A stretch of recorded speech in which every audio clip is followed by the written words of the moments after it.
السلام علیکم ورحمۃ اللہ وبرکاتہ. تاسو ورور جان محمد جانیم په خپل دعاګانو کې میاد ساته خاده او باد او بریالي اوسه.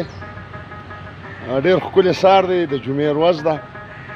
هغه یو شعر تاسو ته خپل ډالۍ کوم چې د مودونه د زمري په خوله کې پروت یم، ژوندی ځکه یم چې ما پسې دعا شته. او غزل یې تاسو ته ډالۍ وي چې دا نه چې چپ یم ماله څه نه راځي، دا نه چې چپ یم ماله څه نه راځي، تا ته دعا زما په خوله نه راځي. او د کومې ورځې نه چې ته تلې دلته میرګاټو له واړه نه راځي.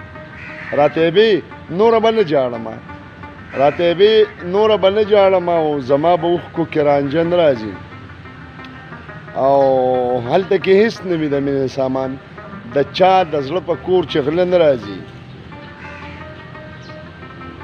او بې وفایي زه هم کولی شم، بې وفایي زه هم کولی شم، خو دغه چل د تا نه ښه نه راځي. نو جانیه دا زه څنګه ومنم، جانیه دا زه څنګه ومنم چې په کمزوري ځای اوبه نه راځي. ښاد او آباد او بریالي اوسئ. د خپل چینل لپاره ما تاسو ته یو ویډیو وکړه، ستاسو ورور جان محمد جاني. دا به تاسو په وړاندې بوځئ. امید لرم ستاسو نه چې دا تاسو به سبسکرایب کوئ هم او مخ په وړاندې به بوځئ هم. ودان او آباد او بریالي اوسئ. السلام علیکم.